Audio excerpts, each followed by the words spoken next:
উনি যদি আল্লাহর দ্বীনের কথা না বলতেন, আল্লাহর আইনের কথা না বলতেন, শুধু নামাজ রোজা হজ যাকাত এই কয়টাও ওয়াজ করতেন আর ফিরালি করতেন, উনাকে ফাঁসি দেয়া হতো না, উনাকে জেলখানায় মরা লাগতো না, ফাঁসির রায় হতো না, যাবজ্জীবন কারাদণ্ড দেয়া হতো না।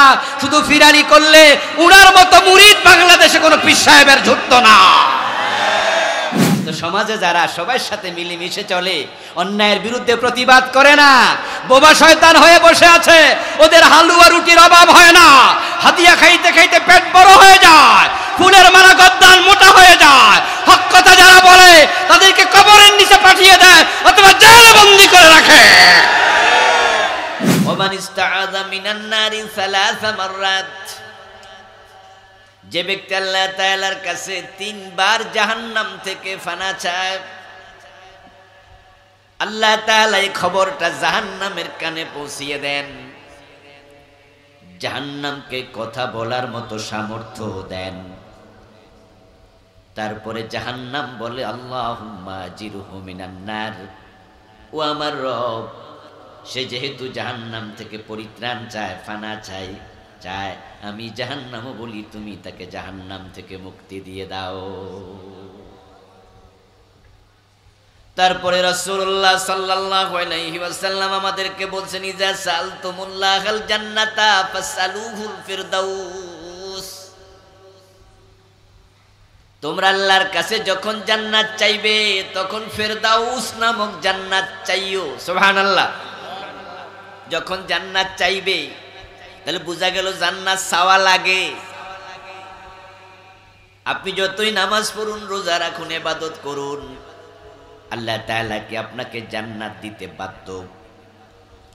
কথা বলতে হবে, জান্নাত দিতে বাধ্য।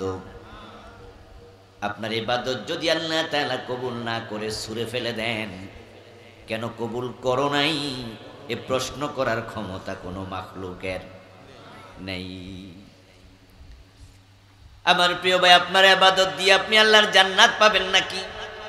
এমন কি ইবাদত আপনি করছেন যে আল্লাহ ইবাদতের কারণে জান্নাত দিয়ে দেবেন? আপনি নামাজ পড়ছেন দিনে কয় ঘন্টা? হিসাব করুন। ফজরের নামাজ পড়তে 4 রাকাত সময় লাগে 12 থেকে 15 মিনিট, জোহরের নামাজ পড়তে সময় লাগে 20 মিনিট, আসর পড়তে সময় লাগে 10 মিনিট, মাগরিব পড়তে 15 মিনিট, এশা পড়তে 25 মিনিট, 20 মিনিট। এই 5 ওয়াক্ত হিসাব করলে দেখবেন 1 ঘন্টা থেকে সোয়া ঘন্টা আপনি আল্লাহর ইবাদত করলেন। সোয়া ঘন্টা আল্লাহ অক্সিজেন দিছে কয় ঘন্টা? এতগুলো মানুষ, কথা কি আমি বুঝাইতে পারতেছি না? তো জবাব দিয়েন আপনারা, হেঁও মেও না করে সামনে আগান জানাতে। এক হাতে তালি বাজে না। আপনি নামাজ পড়লেন আর 1-2 ঘন্টা 2 ঘন্টা, কিন্তু তিনি অক্সিজেন দিলেন কয় ঘন্টা? বাতাস দিলেন কয় ঘন্টা? সূর্যের আলো দিলেন কয় ঘন্টা? সূর্যের আলো কয় ঘন্টা দিছে? 12 ঘন্টা। ভুল বললেন, 24 ঘন্টা। সূর্য দেখা যায় না, বাংলাদেশের সীমানায় এখন নাই, কিন্তু সৌদি আরবের সীমানায় গেলে সূর্য পাওয়া যাবে, অথবা তারপরে গেলে। সূর্য পৃথিবী থেকে পলাইয়া যায় নাই, 24 ঘন্টা তাপ দিচ্ছে, হয়তো আপনি দেখেন না। সূর্য যদি পৃথিবীকে তাপ শূন্য 1 মিনিট রাখতো, তামাম দুনিয়া বরফে আচ্ছাদিত হয়ে যেত। সূর্যের তাপ 24 ঘন্টা, বাতাস 24 ঘন্টা, অক্সিজেন 24 ঘন্টা। এইভাবে আপনার যে হার্টবিট আছে, আপনি ঘুমায়া থাকেন, কিন্তু আপনার হার্টবিট কি ঘুমায়া থাকে না চলে? ওটা 24 ঘন্টার মাঝে কয় ঘন্টা চলে? নিঃশ্বাস কয় ঘন্টা চলে? এই সব নিয়ামতের মালিক কে? তো আল্লাহ যদি কিয়ামতের দিন বলে, ও বান্দা তুই ইবাদত করছ, তার আমি নিয়ামত দিছি, ইবাদত আর নিয়ামত কাটাকাটি, তাহলে জান্নাত পাইবি কেন? এরপরে হলো যে নামাজ আপনি পড়তেছেন, এই নামাজের মাঝে 10 মিনিট যে দাঁড়াইছিলেন 2 রাকাত 4 রাকাত নামাজে, এই 10 মিনিটে বাজারে এখানে সেখানে আপনার মন কি একবারও যায় নাই? অথচ আপনার সামনে তো আল্লাহ দাঁড়ায় আছে। আনতা আবুদাল্লাহা কান্নাকা তারাহু, আল্লাহর ইবাদত এমন ভাবে করো যেন তুমি তাকে দেখছো। قال النبي صلى الله عليه وسلم من قام في صلاته فإنه يناجي ربه প্রিয় নবীজি বলছেন ব্যক্তি যখন নামাজে দাঁড়ায় সে তার রবের সাথে কথা বলে। অন্য হাদিসে পাওয়া যায় ব্যক্তি যখন নামাজে দাঁড়ায় আল্লাহ তার দিকে তাকায়া থাকে। তো আপনি নামাজে খাড়াইলেন, আল্লাহ আপনার দিকে তাকায়া আছে, আল্লাহ আপনার সামনে, আল্লাহ আপনাকে দেখতেছে, আপনার মন চলে গেছে বাজারে। এমন নামাজ আল্লাহ কেন নেবে? যে নামাজের মাঝে একাগ্রতা নাই, খুশু নাই, খুদু নাই। নামাজ পড়তেছেন, যে যায় নামাজে দাঁড়ায়া যে কাপড় পরে ওই কাপড়ের মাঝে হারাম আছে কিনা, সুদের টাকা, ঘুষের টাকা, মানুষ ঠকানো টাকা আছে কিনা, যে শরীর নামাজ পড়ছে ওই শরীরে হারাম টাকা ঢুকেছে কিনা, সুদের টাকা, ঘুষের টাকা, অন্যায় করা টাকাতে আঙ্গুর আপেল ভাত চাল খেয়েছেন কিনা, এই যে বিভিন্ন প্রশ্ন তৈরি হবে, এমন দেহের নামাজ আল্লাহ আদৌ নেবে কিনা এটাই তো সন্দেহ তৈরি করে। আর এই নামাজ দিয়া, ইবাদত দিয়ে আপনি জান্নাত পাবেন, আপনি ভাবলেন কেমনে?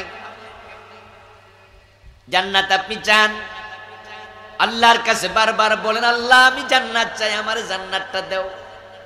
বারবার চাইলে তিনি যদি খুশি হইয়া বলে যা যা, এতবার যেহেতু চাইলে আমি দিয়া দিলাম, তাহলে আপনার উপর তার করুণা হলো।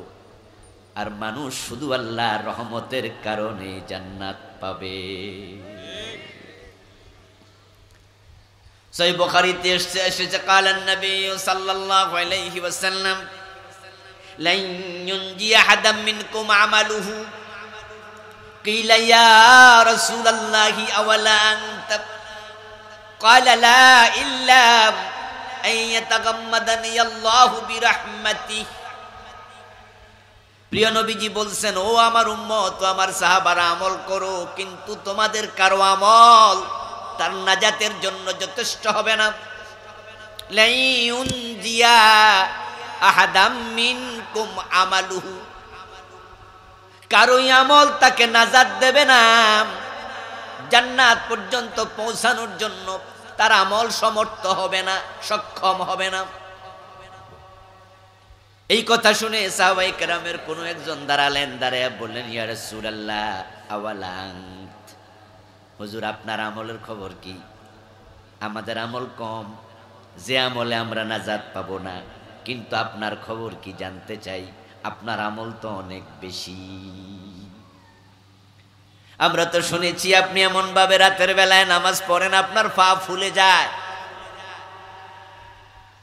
আপনি তো সেজদায় গেলে আর সেজদা থেকে ওঠেন না। মা আয়েশা বলেছে মাঝে মাঝে তিনি ধারণা করেন আমার রাসূল বুঝি সেজদাতে মরে গেছে। মা আয়েশা বলেন, আমি উনার পায়ের মাঝে সিমটি কাটতাম, তিনি পা নাড়া দিলে আমি বুঝতাম মরেন নাই, সেজদাতে আছেন। এমন রুকু আপনি দেন। মা আয়েশা বলেছে, এত লম্বা রুকু। আমি আয়েশা মাঝে মাঝে ভাবি রাসূলুল্লাহ বুঝি সেজদার কথা ভুলে গেছেন। আপনি তো এমন রোজা রাখেন যে রোজা ইফতার নাই, সাহারি নাই, 2 দিন 3 দিন 5 দিন 7 দিন টানা রোজা, যার নাম সাওমে বেসাল। আমরা তো শুনেছি আপনি ইফতারও খান না, সাহারিও খান না। আল্লাহর হাবিবের এই রোজা শুনে কোন সাহাবী রোজা রাখা শুরু করলো। রাসূলুল্লাহর কাছে খবর আসলো। জুমার দিন তিনি দাঁড়ালেন, দাঁড়িয়ে বললেন, লা তুয়াসিলু বিসসাওম, ও আমার সাহাবারা তোমরা সাওমে বেসাল করো না, সেহরি না খাইয়া, ইফতার না খাইয়া রোজা রাখিও না। কোন একজন সাহাবী দাঁড়াইলেন, দাঁড়ায় বললেন, ইয়া রাসূলুল্লাহ সামি'না ইন্নাকা তুয়াসিলু, হুজুর আমরা তো শুনেছি আপনি নাকি এমন রোজা রাখেন। রাসূল জবাব দেন, আইয়ুকুম মিসলি ইন্নাল্লাহ তা'মানি ওয়া সাকানি, তোমরা তো আমার মতো নও, আমারে আমার আল্লাহ নিজে খাওয়ায়া দেয়, আমার আল্লাহ নিজে পান করায়। উম্মতের জন্য কিছু কিছু আমল ব্যতিক্রম, রাসূলের সাথে মিলবে না। যেমন উম্মত চাইলেও একসাথে 4টার বেশি বিয়ে করতে পারবে না, কিন্তু প্রিয় নবী তো একসাথে 11টি বিয়ে করেছেন, 9 জন একসাথে জীবিতই ছিল। উম্মতের জন্য সাওমে বেসাল জায়েজ নাই, যেটা নবীর জন্য জায়েজ ছিল। তো আল্লাহর নবী আপনার ইবাদত তো অনেক বেশি, আপনি তো ইবাদতের মাধ্যমে জান্নাত পাবেন। ক্বালা লা, রাসূলুল্লাহ জবাব দেন, না না, যে ইবাদত করে আল্লাহরে খুশি করে জান্নাত পাওয়া লাগবে, ওই পরিমাণ ইবাদত করার সামর্থ্য আমি নবী মুহাম্মদেরও নাই। লা ইল্লা, তবে আইয়াতাগাম্মাদানি আল্লাহু বিরহমাতিহি, আমি নবী মুহাম্মদ জান্নাত পাবো কারণ আল্লাহ তাআলা আমাকে তার রহমতের চাদর দিয়ে ঢেকে দিয়েছে। আমি আল্লাহর রহমতে জান্নাত পাবো। যদি রাসূলের মতো মহামানব আল্লাহর রহমত দ্বারা জান্নাত পাওয়া লাগে, জান্নাত পাওয়ার জন্য আমাদের মতো গুনাহগারদের আল্লাহর রহমত দরকার আছে না নাই? কম না বেশি? জান্নাত আল্লাহর কাছে চাইতে হবে। রাবিয়া বসরি কি বলেছে সেদিকে তাকাইয়া এটা বলা যাবে না আমি জান্নাত চাই না, এটা কোরআনের উল্টা। এখন জান্নাত শুধু কি চাইলে পাওয়া যায়? জান্নাত পাওয়ার জন্য কিছু কাজ আছে না নাই? সূরা আল কাহফের 107 নম্বর আয়াতে কারিমাতে আল্লাহ তাআলা কিভাবে জান্নাত পাওয়া যায়, জান্নাত পাওয়ার জন্য কি কি কাজ করতে হয় সে আলোচনাই করেছেন। সূরা আল কাহফে শুধু নয়, সূরা আল বুরুজের 11 নম্বর আয়াত, ইন্নাল্লাযীনা আমানু ওয়া আমিলুস সালিহাতি লাহুম জান্নাতুন তাজরি মিন তাহতিহাল আনহার যালিকাল ফাওজুল কাবীর। এভাবে আল্লাহ কোরআন মাজিদে আরো বিভিন্ন জায়গায় বলেছেন, নিশ্চয় যারা ঈমান আনবে এবং নেক আমল করবে আমি আল্লাহ তাদের জন্য জান্নাত বানাইছি। সুবহানাল্লাহ। আমি প্রশ্ন করেছিলাম আপনারা জান্নাতে যেতে চান কিনা, জবাবটা ছোট করে পাইছিলাম। এখন একটু বড় জবাব চাই, আওয়াজ করে বলুন তো, আল্লাহর জান্নাতে যাওয়ার শখ আপনাদের আছে না নাই? আছে। আল্লাহর কাছে জান্নাত চাওয়া দরকার আছে না নাই? আছে। বারবার চাইবেন, তিনি যদি দয়া করে দিয়ে দেয় আপনি সৌভাগ্যবান। চাইবেন আপনি, আল্লাহ তাআলার জান্নাতে সবাই যেতে চায়, এটা একটা স্বাভাবিক একটি রীতি, সবাই চায়। জান্নাতের নেয়ামতের কথা শুনে যাইতে না চাইবে কে? সুবহানাল্লাহ। এমন এক জান্নাত আল্লাহ বানাইছেন মালা আইনুন রাত, যা কোনো চোখ কোনো দিন দেখেনি, ওয়ালা উযুনুন সামিআত, কেমন হবে কোনো কান কোনো দিন শোনেনি, ওয়ালা খাতারা আলা কলবি বাশার, সে জান্নাত কেমন হবে কোনো মানুষের অন্তর কল্পনাও করতে পারেনি। জান্নাত এতটাই উচ্চ মানের হবে যে মানুষের কল্পনা যেখানে শেষ, জান্নাতের নেয়ামত সেখান থেকে হবে শুরু। এই জান্নাতে আমরা যেতে চাই, তাই তো আমরা মসজিদে ফজরের টাইমে শীতের মাঝেও চলে যাই। জান্নাতে আমরা যেতে চাই, তাই তো আমরা চৈত্র মাসেও রিক্সা চালাইয়া দিন মজুরি করে কৃষি কাজ করেও রোজা রাখি, এমন রোজাওয়ালা 2-4 জন আছে না নাই? জান্নাতে আমরা যেতে চাই, তাই তো মুজাহিদরা তলোয়ার হাতে নিয়ে যুদ্ধের মাঠে ঝাঁপিয়ে পড়ে। আল্লাহর জান্নাতে যাওয়ার জন্য হাসতে হাসতে যুদ্ধের মাঠে গিয়ে শহীদ হয়েছে এমন সাহাবী যেমন আছে, শুধু আল্লাহর জান্নাত পাওয়ার জন্য ইকামতে দ্বীনের কাজ করে তাদেরকে ফাঁসির রশি দেখানোর পরেও হাসতে হাসতে শাহাদাতের মঞ্চে চলে গেছে এমন লোক আছে না নাই?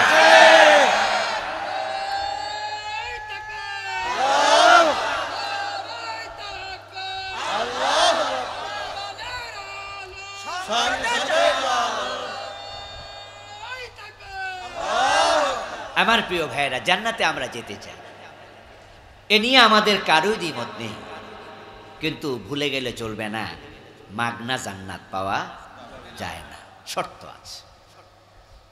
আমরা যখন নামাজ ছাড়া রোজা ছাড়া জান্নাত চাই, বাংলাদেশে এমন লোক আছে নামাজ পড়ে না, 5 ওয়াক্ত তো পড়েই না, জুমাটা পর্যন্ত পড়ে না, বিড়ি টানে, গাঁজা খায়, দোতরা বাজায়, লম্বা লম্বা বাবরি চুল রাখে, পীরের পায়ে সেজদা মারে। ওই লোককে আপনি জিজ্ঞাসা করবেন, এই তুমি কি জান্নাতে যাবে না? দেখবেন যে মুস্কি হাসি দিয়ে বলবে, কি যে বলেন, এটা তো অনেক আগে কনফার্ম করে রাখছে। কিভাবে? তোমাকে তো মসজিদে দেখি না। তখন সে বলে, আমার পীর সাহেব হুজুর বলছে আমারে সারা বেহেশতে যাবে না। আমার ভাইয়েরা পীর বেহেশতে নেবে এমন আশায় পড়ে আছে, আল্লাহকে সেজদা না করে পীরের পায়ে সেজদা দিচ্ছে। কাদের মাঝে দোতরা জুলাইয়া গান গাচ্ছে, আছেন আমার মুক্তার, আছেন আমার ব্যারিস্টার, শেষ বিচারের হাইকোর্টেতে তিনি আমায় করবেন পার, আমি পাপী তিনি জামিনদার।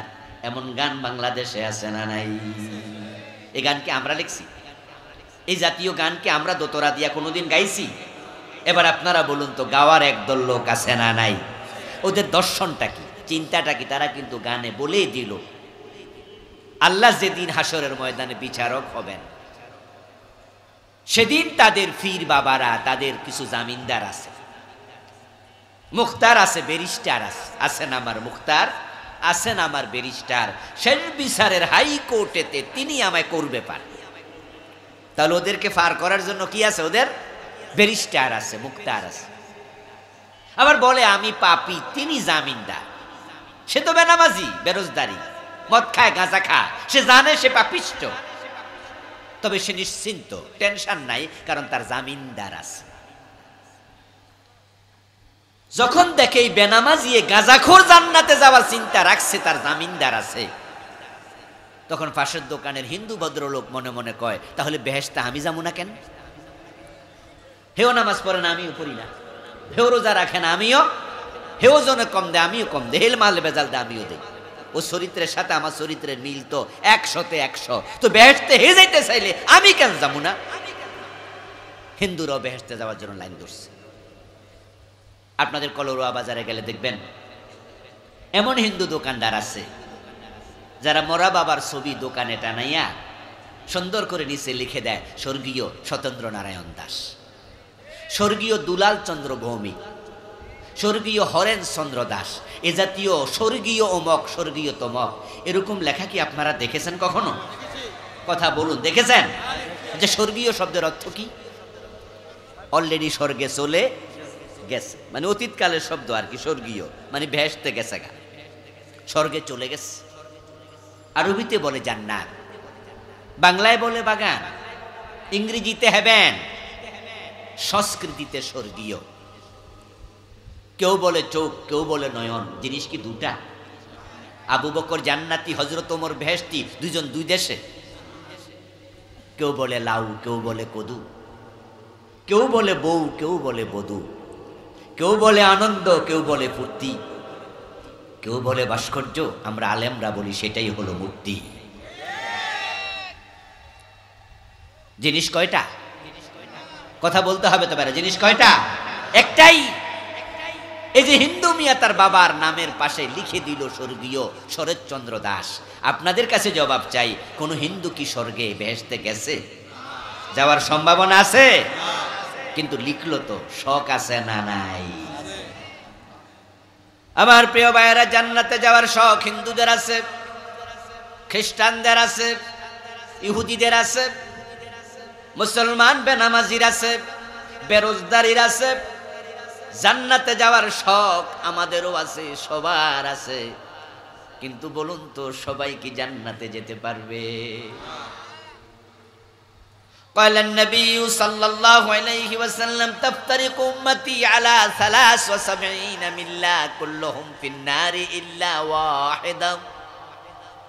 প্রিয় নবীজি বললেন, হিন্দু বৌদ্ধ খ্রিস্টানের কথা বাদ দাও, ওরা তো সবগুলো কাফের মুশরিক। ইন্নাল্লাযীনা কাফারু মিন আহলিল কিতাবি ওয়াল মুশরিকিনা ফি নারি জাহান্নাম, ওগুলো বাদ দাও। বরং আমার উম্মত তোমরা শোনো, তোমরাই হবে 73 দলে বিভক্ত। কুল্লুহুম ফিন্নারি ইল্লা ওয়াহিদা, আমার উম্মতের 73 দলের মাঝে 72 দল হবে জাহান্নামী। আর উম্মতে মুহাম্মাদী তো জাহান্নামী হবে 72 দল। তাহলে জান্নাতি কয় দল? 73-এর মাঝে 72 জাহান্নামী হলে জান্নাতি কয় দল? এক দল। 72 দল জাহান্নামী। তাহলে এবার আপনারা বলুন তো, জাহান্নামীর সংখ্যা কম না বেশি? এখন জান্নাতি দলে কে আছে? হুজুর আমরা সবাই আছি। এজন্য দেখবেন যারা মাইজভান্ডারের মুরিদ তারাও বোঝে, তারাও ভাবে তারা জান্নাতি। এজন্য সাধারণ লোকরা ডাইকা ডাইকা তাদের পীরের কাছে নেয়, জান্নাতে যদি যেতে চাও আমার সাথে চলো, পীর বাবার পায়ে চুমু দাও, সেজদা মারো, জান্নাত মিলবে। যারা আট্রসির মুরিদ তারা ভাবে তারা জান্নাতি, তাই তারা তাদের দরবারে লোকজনকে নিয়ে যায়। যারা দেওয়ানবাগের মুরিদ তারা ভাবে তারা জান্নাতি, তাই তারা ডাকে আমাদের পীরের কাছে আসো। যারা শিয়া তারা ভাবে তারা জান্নাতি, তাই কয় শিয়া হয়ে যাও। প্রত্যেকে ভাবে সবাই জান্নাতি। প্রিয় নবী বললেন ৭৩ দল হবে, জান্নাতি মাত্র এক দল, ৭২ দল জাহান্নামী। জাহান্নামী বেশি তা নিয়ে কারো কোনো দ্বিমত নাই। আপনারাও বললেন যে হ্যাঁ জাহান্নামী বেশি, কিন্তু বলুন তো জাহান্নামী যে বেশি তাদের মাঝে আজকের মাহফিল ২-৪ জন জাহান্নামী আছে না নাই? কিন্তু আমি যদি বলি জাহান্নামের দলে আপনারা কে কে আছেন, হাত তুলবো কয়জন? একজনও না।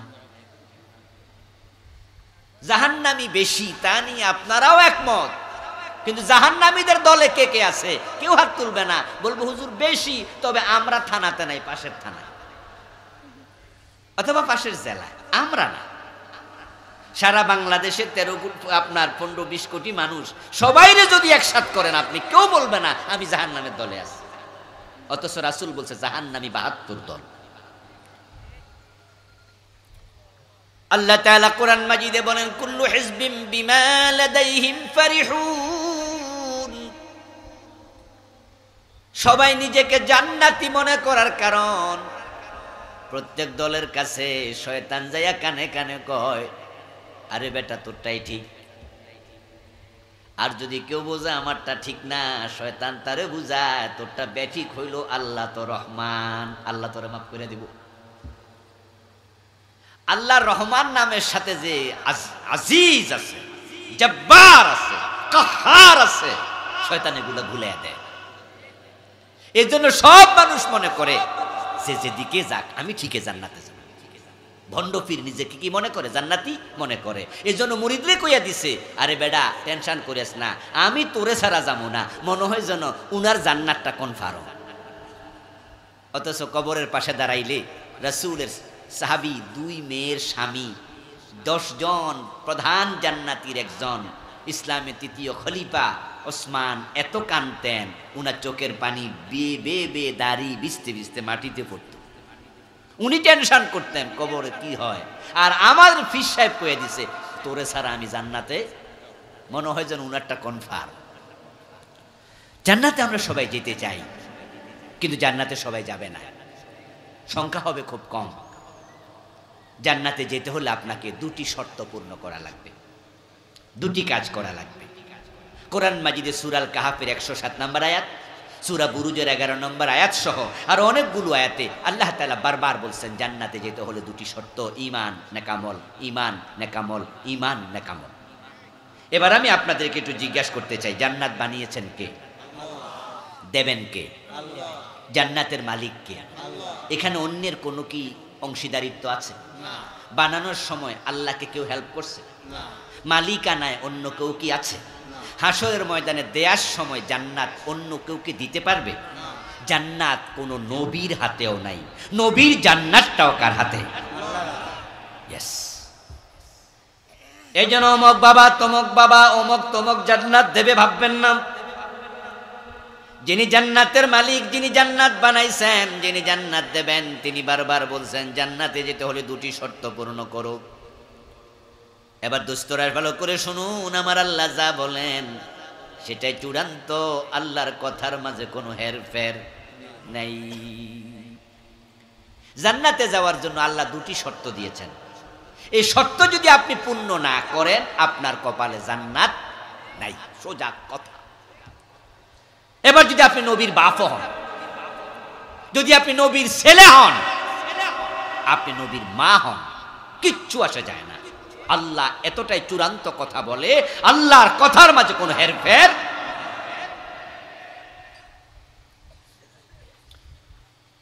ইব্রাহিম আলাইহিস সালামের সাথে ওনার বাবা আজরের সাক্ষাৎ হবে হাসরের দিন।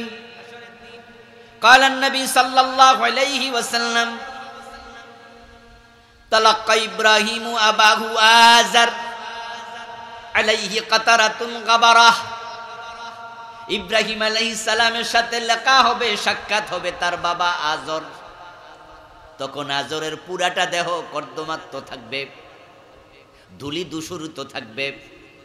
জাহান্নামের ফেরেশতারা আজরকে হাতে পায়ে গলার মাঝে জাহান্নামের শিকল লাগায়া টানতে টানতে জাহান্নামের দিকে নিয়ে যাচ্ছে। সামনে হঠাৎ করে সন্তান ইব্রাহিমের সাথে দেখা হবে। ইব্রাহিম আলাইহিস সালাম জান্নাতি পোশাক পরে বড় সম্মানের চেয়ারে বসে আছে। ছেলে ইব্রাহিম আজকে খুবই মৌজে আছে, সম্মানের চেয়ারে আছে। প্রিয় নবীজি বলেছেন, সব মানুষ কবর থেকে ল্যাংটা উঠবে, উলঙ্গ উঠবে, কাপড় বিহীন উঠবে, হুফাতান উরাতান গোরলা। আল্লাহ তাআলা সর্বপ্রথম ইব্রাহিমকে জান্নাতের পোশাক পরিয়ে দেবে, তারপরে আমি নবী মুহাম্মদকে পড়াবে। জান্নাতি পোশাক পরিধানের ক্ষেত্রে ইব্রাহিমের রোল নাম্বার 1। প্রিয় নবী বলেন, তারপরে আমি। সহিহ বুখারীতে হাদিস এসেছে, ইব্রাহিম হলো বাবা, নবী মুহাম্মদ তার সন্তান। এই জন্য আল্লাহ পোশাকটা বাবারে আগে পরাবে। সুবহানাল্লাহ পড়ে। সেই ইব্রাহিম বড় মৌজে আছেন, কিন্তু উনার বাবা আছেন হাতে পায়ে জাহান্নামের শিকল, ধুলি ধূসরিত, কর্দমাক্ত ফেরেশতা টানতেছে হেসরাইয়া হেসরাইয়া। ইব্রাহিম আলাইহিস সালামকে দেখেই আজর চোখ তুলে তাকাবেন। ইব্রাহিম আলাইহিস সালাম বাবার আজকের এই দুর্দশা দেখে বলবেন, আলাম আকুল লাকা আল্লা তাসিনি। ও আমার বাবা, দুনিয়ায় থাকতে কি আমি আপনাকে বারবার বলিনি যে আমি নবী, আমার কথা শোনেন? আমি কি আপনাকে বলিনি লিমা তা'বুদু মা লা ইয়াসমাউ ওয়া লা ইউবসিরু ওয়া লা ইউগনি আনকা শাইআ? আমি কি বলিনি আপনাকে মূর্তি পূজা কইরা লাভ নাই? এই মূর্তির চোখ আছে, দেখে না, কান আছে, কান আছে, এই মূর্তি আপনার কোনো কাজে আসবে না। বলিনি? আমি কি বলিনি ইন্নী আরাকা ওয়া কওমাকা ফি দালালিম মুবিন? আপনি আপনার পুরা জাতি পথহারা বাবা, আমি কি আপনাকে সেদিন বলিনি ওয়াত্তাকুল্লাহা ওয়াতিউন? আমি কি বলিনি আল্লাহকে ভয় করেন? আমি নবী, আমার কথা শুনেন। যদি সেদিন শুনতেন আজকে গলার মাঝে হাতের মাঝে জাহান্নামের শিকল লাগতো। অতটুকু ছেলে এবং বাবার কথোপকথন হওয়ার পরে আজর বলবে, আলিয়াউমা লা আসিক। ও ইব্রাহিম, আজকে কথা দিলাম তোমার অবাধ্য হব না। তুমি যা বলো বলে দেখো, আমি আজকে সব শুনতে রাজি। আচ্ছা, সেদিন এই কথা কয়ে কোনো লাভ আছে? হাসরের ময়দানে কি ইবাদত করার সুযোগ আছে? আর নতুন করে কালেমা পড়ার সুযোগ আছে? কিন্তু সেদিন আজর বলবে, আলিয়াউমা লা আসি, আজকে আমি অবাধ্য হব না। আরে বাবা যদি চোর হয়, বাবা যদি ডাকাত হয়, সন্তান হিসাবে বাবার প্রতি সন্তানের একটা ভালোবাসা আছে, এটা স্বভাবজাত, অভ্যাসগত। আমার বাবা আজকে কিভাবে বলছে, আমার অবাধ্য হবে না। আরে ইব্রাহিম আলাইহিস সালাম অতটুকু বাবার মুখ থেকে শোনার সাথে সাথে বাবার সাথে কথা বলা বন্ধ করে দেবেন, সরাসরি আল্লাহর সাথে কথা বলতে শুরু করবেন। ইয়া রব্বি ইন্নাকা কাদ ওয়া'আদতানি আল্লা তুখজিনি ইয়াওমা ইউবআসুন ফাইয়ুল খিজি আখজা মিনাল আবিল আবআদ। ইব্রাহিম নবী আবার আল্লাহর সাথে কথা বলবেন, ও আমার রব, তুমি তো দুনিয়ায় থাকতে আমার সাথে ওয়াদা দিছো, কিয়ামতের দিন আমি ইব্রাহিমকে তুমি লজ্জা দিবা না, শর্মিন্দা বানাইবা না। অথচ বাবার গলায় রশি, বাবার হাতে হ্যান্ডকাপ, পায়ের মাঝে ডান্ডা বেরি, ফেরেশতারা টাইন্না জাহান্নামে নেয়। আমি ইব্রাহিম, আমার বুঝি শরম লাগে না? বাবার অবস্থা দেখে তো ছেলে হিসাবে আমি শরম পাচ্ছি। ও আল্লাহ, এখন আমাকে লজ্জা থেকে বাঁচাতে হলে আমার বাবাকে তুমি ছেড়ে দিতেই হয়। ইব্রাহিম আলাইহিস সালাম ঘুরে পেছায়া ডাইরেক্ট না কই আল্লাহরে বুঝায় যে আমার বাবারে ছেড়ে দেন, আমি শরম পাইতেছি, আপনি তো বলছেন আমারে শরম দিবেন না। আল্লাহ তাআলা বলবেন, অনজুর তাহতা রিজলাইক, ইব্রাহিম পায়ের তলা দেখো। ইব্রাহিম আলাইহিস সালাম উপর থেকে নিচের দিকে মাথা নেবেন, তাকায়া দেখবেন হাতে পায়ে শিকল বাঁধা। আজর যেখানে দাঁড়ানো ছিল সেখানে আজর নাই, একটা রক্ত মাখা শূকর দাঁড়ায় আছে, শূকর আকৃতির প্রাণী। আল্লাহ তাআলা সাথে সাথে মুহূর্তের ভিতরে আজরকে শূকরে পরিণত করে ফেলবেন। এবার ফেরেশতাদেরকে বলবেন, ফেরেশতারা একে জাহান্নামে ফেলে দাও, শূকরটাকে জাহান্নামে ফেলে দাও। ইব্রাহিম আলাইহিস সালামের সম্মুখে উনার বাবা আজরকে শূকর বানায়া আল্লাহ জাহান্নামে ফেলে দিয়া ইব্রাহিমকে বলবেন, বুঝাবেন, তোমাকে লজ্জা থেকে বাঁচাইলাম, কিন্তু আজরকে জাহান্নাম থেকে বাঁচাই নাই। কারণ যারা শিরিক করে, কুফর করে, ঈমান নাই, তাদের জন্য আমি জান্নাত হারাম বানাইয়া রাখছি। জান্নাত চাইলে পাওয়া যায় না, কোন নবীর হাতেও জান্নাত নাই। জান্নাতে যেতে হলে দুটি শর্ত আপনাকে পূর্ণ করতে হবে। ডিসকাউন্ট তালাশ করবেন না। বাংলাদেশের লোকদের অভ্যাস খারাপ, তারা বাটা দোকানে যাইয়াও জিগা একটু কম হইব না। দেখবেন যে দোকান, কিছু কিছু দোকান আছে লেখা আছে এক রেট। আমাদের ঢাকার গুলিস্তান সবচেয়ে জঘন্য জায়গা ব্যবসার জন্য। ওখানে এক সময় ছিল মুলামুলি ভালো কইরা কিনতে না পারলে ঠকা। আর এখন গুলিস্তানে গিয়ে দেখবেন যে অনেক দোকান আছে লেখা আছে এক দর। এখন এক দরের দোকানে ঢুকে অনেক লোক আছে জিগায়, ভাই কম কত? তো দোকানদার কয় যে না কম টম নাই। কো ভাই আমনে চাইলে তো পারেন। করে আমি চাকরি করি। কো চাকরি করলে কি হয়েছে, কিছু কম দেন। মনে হয় গলা ধাক্কা না দিলে বুঝবো না। এরকম মোলামুলি করতে করতে, ডিসকাউন্ট তালাশ করতে করতে তারা জান্নাতের ব্যাপারেও ডিসকাউন্ট তালাশ শুরু করছে। এই জন্য দেখা যায় ঈমান আছে দাবি করে, নামাজের খবর নাই, 5 ওয়াক্ত নামাজ পড়ে না, এমন লোক আপনাদের এই এলাকায় আছে না নাই? এই বেনামাজিটা কি নিজেরে হিন্দু মনে করে? এই ভাইয়েরা কথা বলুন না, হিন্দু মনে করে? এই বেনামাজি নিজেরে খ্রিস্টান মনে করে? জিজ্ঞাসা করলে কি দাবি করে নিজেকে? মুসলিম, অথচ নামাজের খবর নাই। ইন্নাল্লাযীনা আমানু ওয়া আমিলুস সালিহাতি লাহুম জান্নাত। ডিসকাউন্ট তালাশ করবেন না, ঈমান এবং নেক আমল দুইটা মিলে জান্নাত। আল্লাহ যা বলেন সেটাই ফাইনাল। যেমন ওযুর ফরজ 4টা। কোরআন মাজিদ আল্লাহ তাআলা বলেন, ইযা কুমতুম ইলাস সালাতি ফাগসিলু উজুহাকুম ওয়া আইদিয়াকুম ইলাল মারাফিক ওয়ামসাহু বিরুউসিকুম ওয়া আরজুলাকুম ইলাল কাবাইন। নামাজ পড়তে যাও, ওযু করো, মুখ ধোও, হাত ধোও, মাথা মাসে করো, পা ধৌত করো, 4টা ফরজ।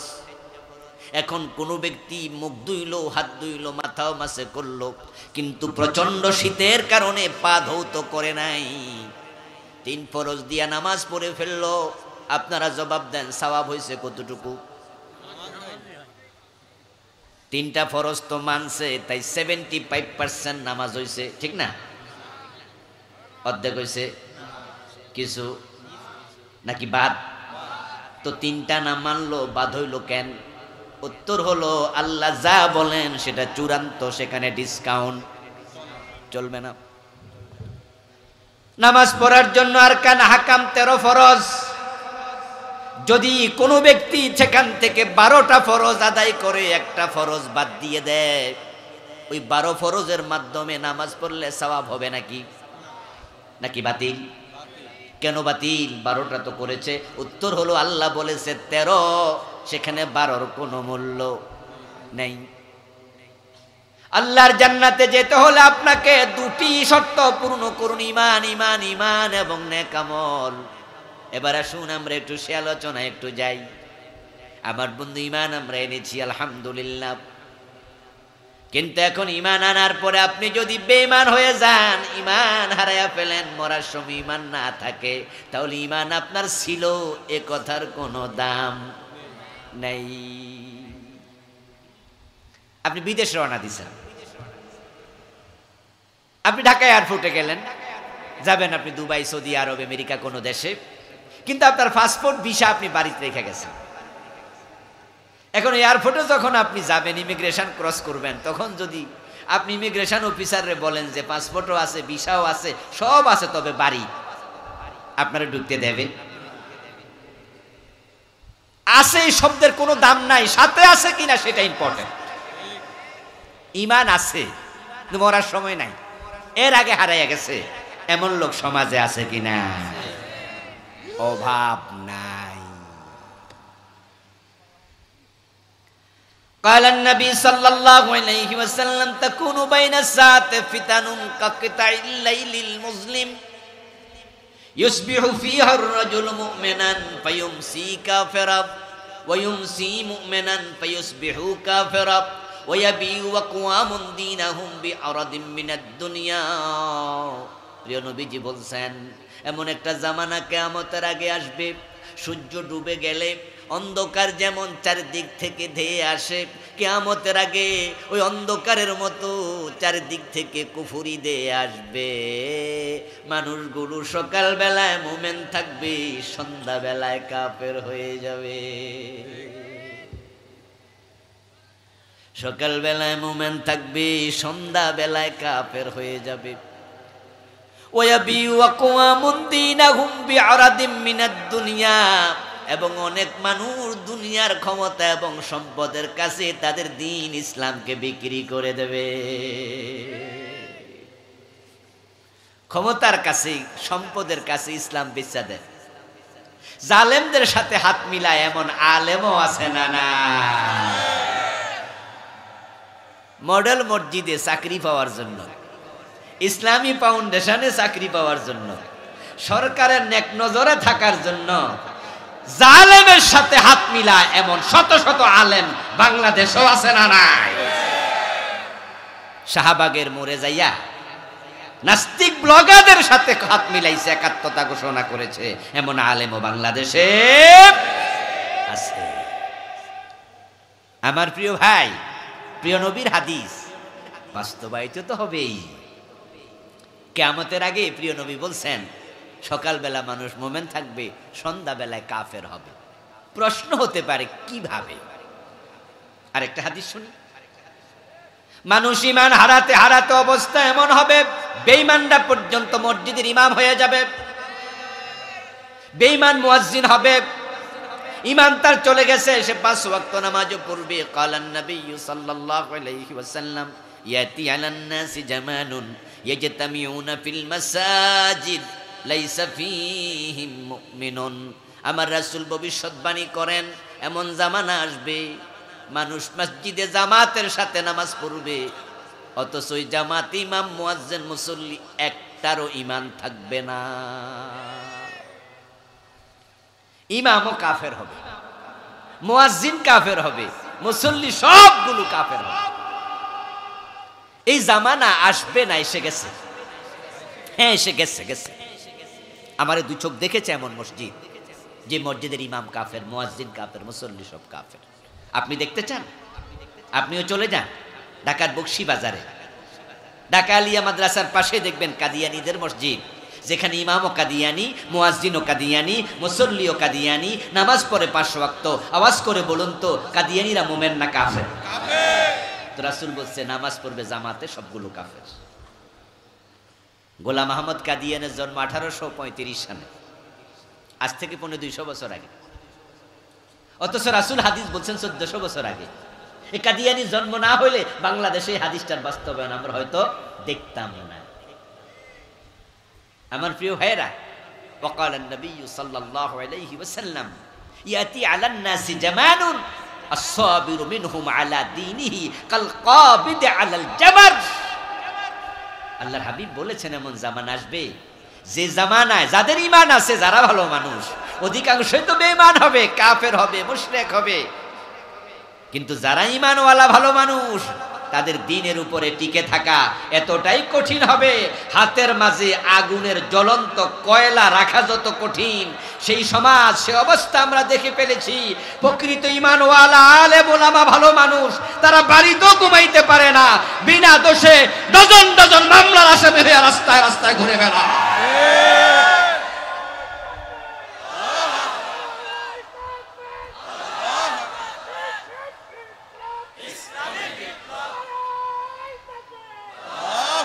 আমার প্রিয় ভাই আপনি বলবেন যে হুজুর ঈমান রাখা হাতে আগুনের কয়লা রাখার মতো কঠিন হবে এই হাদিস ঠিক আছে কিন্তু কই আমি তো টের পাই না আমিও তো ঈমানদার আমি তখন বলবো দোস্ত তুমি হক কথা কইয়া দেখছো তুমি তো বোবা শয়তান হইয়া বসে আছো হক কথা বইলা দেখো তোমার বিরুদ্ধে মামলা শুরু হয়ে যাবে হক কথা বলে দেখো, ষড়যন্ত্র তোমার বাড়ি থেকে শুরু হবে, ঘর থেকে শুরু হবে, আপনজনেরা করবে। যারা তোমার কপালে চুমু খায়, হক কথা বলে দেখো, তারাই তোমাকে ফাঁসির রশি পর্যন্ত নিয়ে যাবে। যে মুফাসসির তামাম বাংলাদেশে 40টা বছরের মতো কোরআনের তাফসীর দিয়েছে বিশ্বময়, উনি যদি আল্লাহর দ্বীনের কথা না বলতেন, আল্লাহর আইনের কথা না বলতেন, শুধু নামাজ রোজা হজ যাকাত এই কয়টাও ওয়াজ করতেন আর ফিরালি করতেন, উনাকে ফাঁসি দেয়া হতো না, উনাকে জেলখানায় মরা লাগতো না, ফাঁসির রায় হতো না, যাবজ্জীবন কারাদণ্ড দেয়া হতো না। শুধু ফিরালি করলে উনার মতো মুরিদ বাংলাদেশে কোনো পীর সাহেবের ঝুঁকতো না।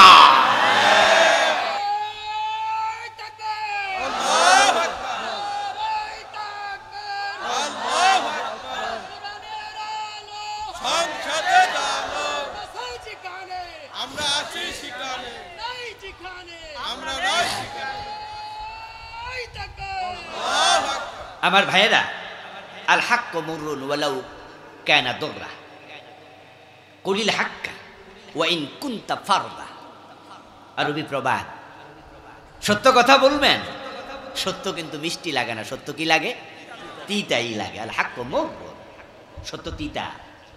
হক বলবেন, আপনার মা পর্যন্ত বেজার হতে পারে। হক বলবেন, আপন বাবা পর্যন্ত বেজার হতে। তবে এরপর হক বলতে হবে, একা হলো বলে যেতে হবে। কাক পাখি রাস্তার পাশে যে বড় বড় গাছ আছে, গাছের মগ ঢালে উড়ে বেড়ায়, এ ডাল থেকে ও ঢালে চলে যায়। কাক পাখিকে ধরে কেউ কোনোদিন খাঁচায় বন্দি করেনি, কিন্তু ময়না পাখি পাইলে খাঁচায় বন্দি করে। ময়নারে জিজ্ঞাসা করছে কাকে, কিরে ময়না, তোকে খাঁচায় বেঁধে রাখে অথচ আমি তো স্বাধীন। ময়না জবাব দে, কারণ আমি কথা বলি, তুই তো কথা জানোস না। তো সমাজে যারা সবার সাথে মিলেমিশে চলে, অন্যায়ের বিরুদ্ধে প্রতিবাদ করে না, বোবা শয়তান হয়ে বসে আছে, ওদের হালুয়া রুটির অভাব হয় না, হাতিয়া খাইতে খাইতে পেট বড় হয়ে যায়, ফুলের মালা গদ্দান মোটা হয়ে যায়। হক কথা যারা বলে তাদেরকে কবরের নিচে পাঠিয়ে দেয় অথবা জেলে বন্দি করে রাখে। আমার প্রিয় ভাই, আস-সাকিতু আনিল হাক্কি শায়তানুন আখরাস, যারা হক কথা বলবে না তারা বোবা শয়তান হয়ে যাবে। এবার বলুন তো, শয়তান মুমিন না কাফের? তো যারা বোবা শয়তান হয় তারা মুমিন থাকে কেমনে? এখন আপনার যদি ঈমানই না থাকে, তাহলে আপনার হাতে আগুনের কয়লা রাখার মতো কষ্ট লাগবো কেমনে? আপনার তো ঈমান নাই, আর যেটা আছে এটা শুধু কাগজে কলমে, বাস্তবে নাই। হাদিস হচ্ছে, লা তাকুমুস সাআতু আলা আহাদিন ইয়াকুলু আল্লাহ আল্লাহ। সহিহ মুসলিমের riwayat। প্রিয় নবীজি সাল্লাল্লাহু আলাইহি সাল্লাম বলছেন, আল্লাহ আল্লাহ বলার মতো একজন মুমিন যদি পৃথিবীতে থাকে, কিয়ামত হবে না। এই হাদিসের বিপরীতে গেলে যা বোঝা যায়, কিয়ামত যেদিন হবে সেদিন আল্লাহ আল্লাহ বলার মতো একজন মুমিন আর থাকবে না। কিয়ামত আগাচ্ছে, এ বিষয়ে আমাদের কারোই দ্বিমত নাই। হাদিস হলো, কিয়ামতের আগেতেই থাকবে কমতে কমতে পুরা জমিনে একজন ঈমানদার থাকবে না, তখন আসমান ভেঙে পড়বে। কিন্তু আমরা বাংলাদেশের দিকে তাকাইলে হাদিসটা উল্টা দেখি। বাংলাদেশের দিকে তাকাইলে আমরা কিভাবে উল্টা দেখি? 1971-এ যখন দেশ স্বাধীন হয়, তখন এই দেশে মানুষই ছিল 7.5 কোটি। তার মাঝে 50 লাখ যদি আপনি হিন্দু বৌদ্ধ খ্রিস্টান বাদ দেন, 7 কোটি ছিল মুসলমান। এখন 2024 মানুষ হয়ে গেছে 18 থেকে 20 কোটি। 3 কোটি বাদ দেন, 15 কোটি মুসলমান। তো মুসলমান ছিল 7 কোটি, হইছে 15 কোটি। তো মুসলমান কি কমছে না বাড়ছে? তা হাদিসে পাওয়া যায় মুসলমান কমবো, তো বাংলাদেশে উল্টা। আচ্ছা এবার বলুন তো, আজ থেকে 10 বছর পরে বাংলাদেশের মানুষ কি 18 কোটি থাকবে না আরো বাড়বে? এ ভাইরা কথা বলেন না কেন? কমবে না বাড়বে? তো মুসলমান এইভাবে বাড়লে কিয়ামত হওয়ার তো কোনো সম্ভাবনাই দেখতেছি না। কি কিয়ামত কি হবে না? হবে না? হবে। তো হলে মুসলমান বাড়ছে কথা কইল কে? আমার বন্ধু এগুলো সব কাজীর গরুর মতো।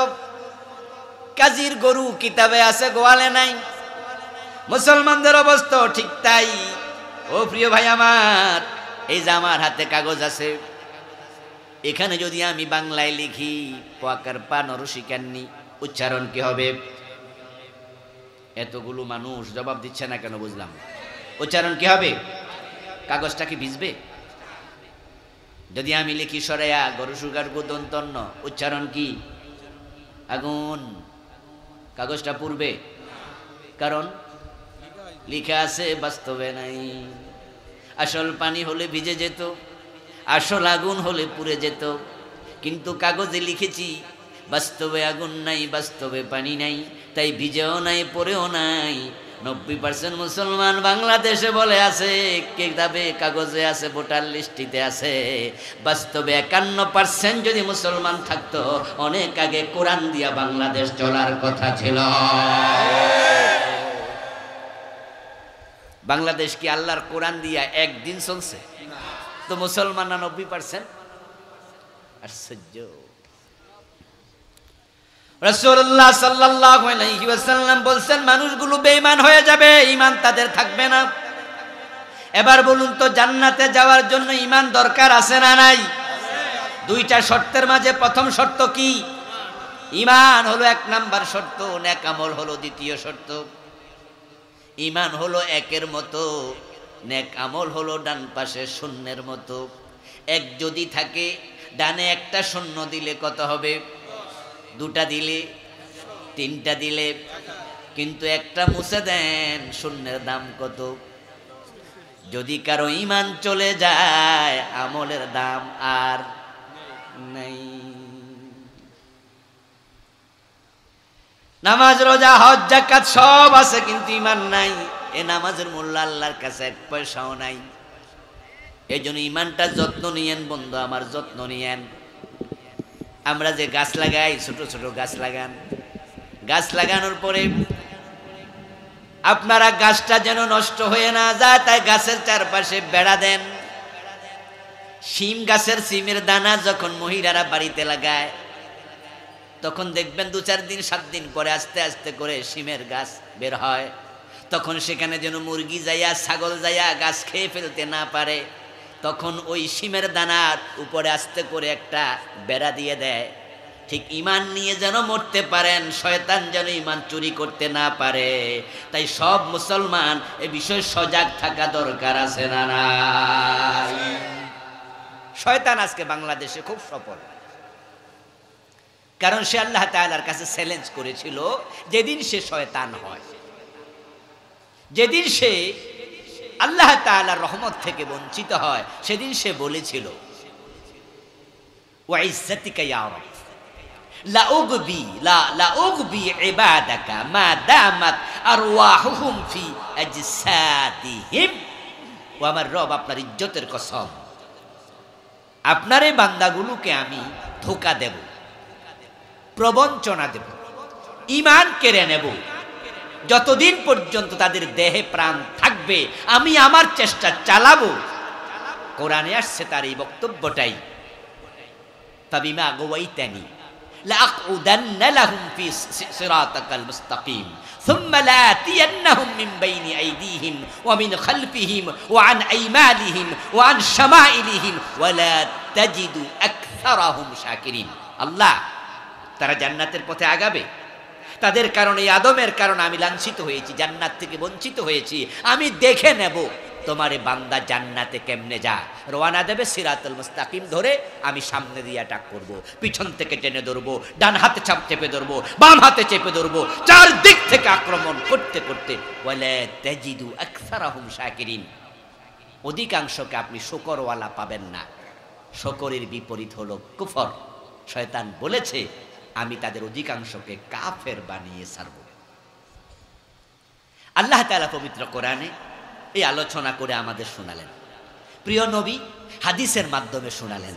শুনাইয়া তিনি আমাদের বুঝাচ্ছেন, ওই শয়তান কিন্তু চ্যালেঞ্জ ঘোষণা করে বসে নাই, সে তার কাজ চালাচ্ছে। ঈমান নিয়ে মরতে চাইলে তোমাদেরকে সাবধান হওয়া দরকার আছে না নাই? আমার প্রিয় ভাইয়েরা, এবার শুনুন, ঈমান নিয়ে যারা মরতে চান তারা তিনটি কাজ করবেন না। যারা তিনটি কাজ করে তাদের ঈমান শেষ হয়ে যায়, তারা বেঈমান হয়ে যায়। আর যারা বেঈমান হয় তাদের নামাজ রোজা হজ যাকাতের কোনো দাম আর নাই। তিনটি কাজ থেকে নিজেকে সবসময় দূরে রাখবেন। 1 নাম্বার কুফর, এটা কোনোদিন করবেন না। 2 নাম্বার শিরক, এটা কোনোদিন করবেন না। 3 নাম্বার নিফাক ইতিকাদি, অন্তরে কোনোদিন মুনাফিকি ঢুকতে দেবেন না। যে কুফর করে তার ঈমান শেষ, যে শিরক করে তার ঈমান শেষ, যে অন্তরে নিফাক ইতিকাদি ঢুকায়া দেয় তার ঈমান শেষ। এখন কুফর কি তা চিনতে হবে। বাংলাদেশের মানুষ মনে করে হিন্দু কাফের, বৌদ্ধ কাফের, ইহুদি কাফের। আমি বলবো হ্যাঁ, আপনাদের সাথে আমি একমত, তারা কাফের।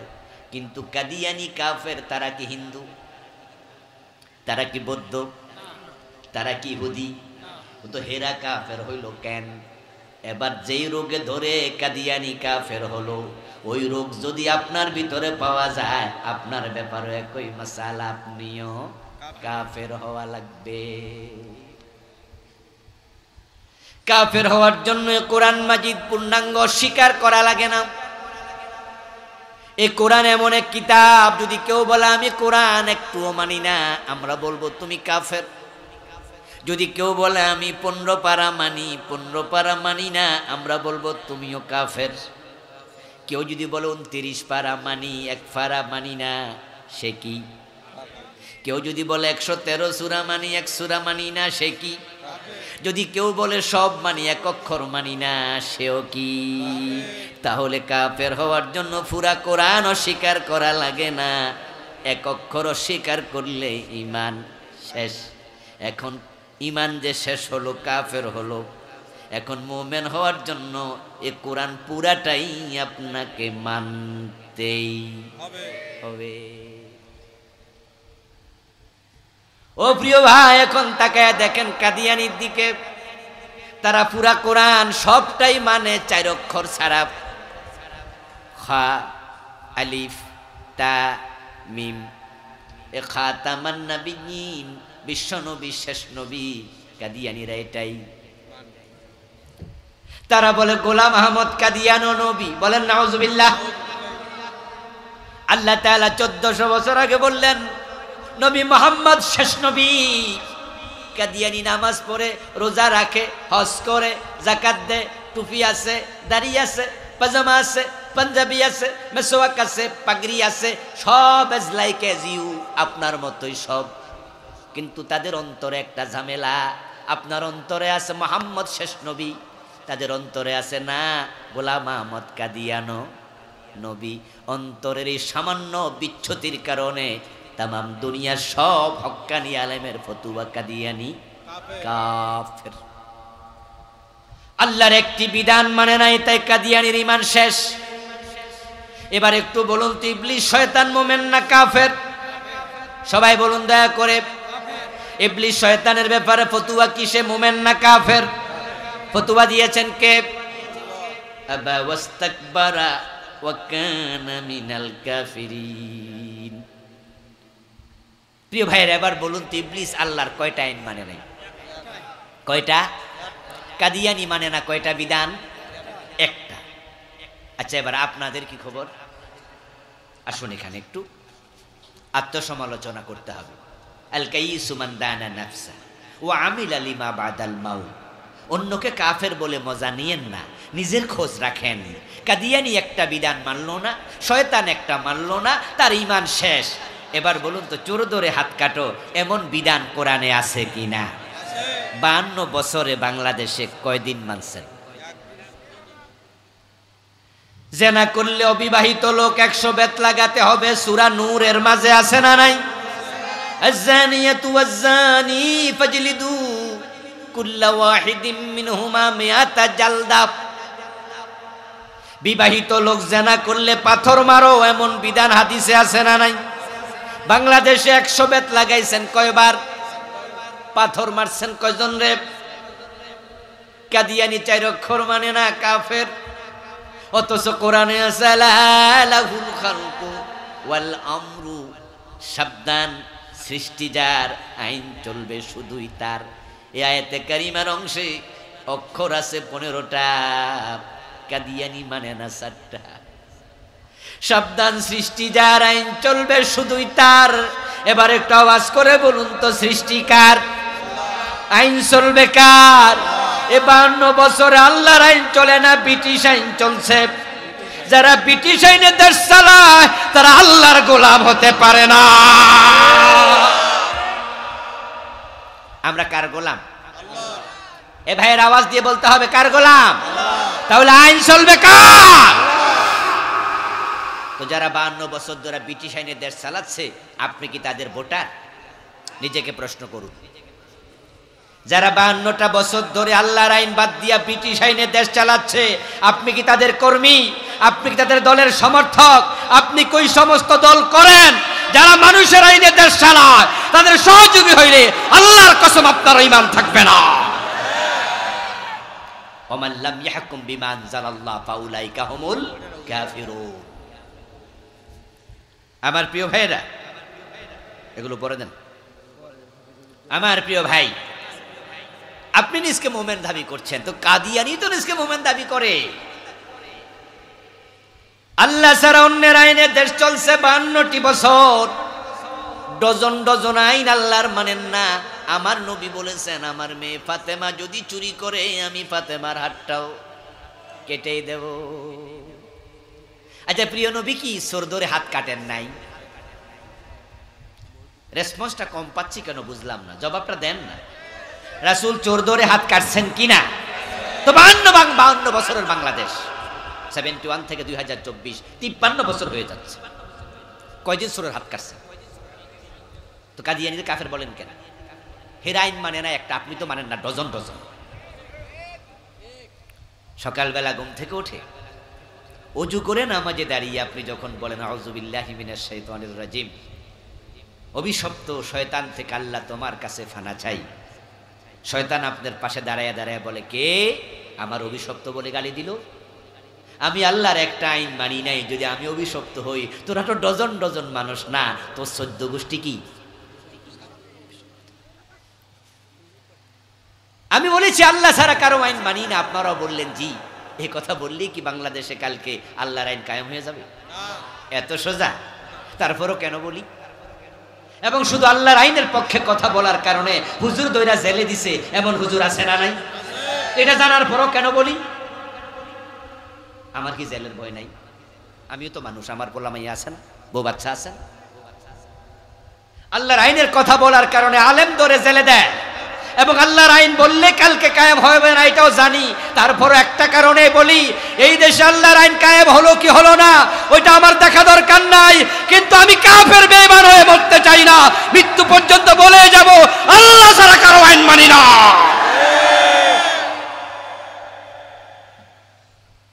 এবং এই কথা বলার কারণে যদি জেলে দেয়া হয়, বলবো জেলটাই ভালো। এই কথা বলার কারণে যদি ফাঁসির রশি দেখানো হয়, হাসতে হাসতে ফাঁসির মঞ্চে চলে যাব।